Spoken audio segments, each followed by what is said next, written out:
சுப்பிரமணிய சாமி என்பார், கார்த்திகேயன் என்பார்,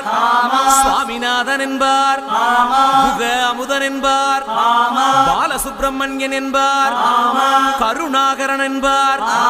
கதிர்காம கந்தன் என்பார், கதிர்வேல சுவாமி என்பார், சேனாதிபதி என்பார், கதிர்வேலன் என்பார், பரமகுரு என்பார், முத்துக்குமாரன் என்பார், சூரனை கூறு போட்டவனாம், சுனாமியை விரட்டி விட்டவனாம், போகர் கொடுத்த பொக்கிஷமாம், பஞ்சாமிர்த பிரியனாம், பக்துமலை சுவாமியாம். அப்படிப்பட்ட முருகனவன் ரொம்ப ரொம்ப சின்னவனா சுவாமி, சின்ன சின்ன முருகைய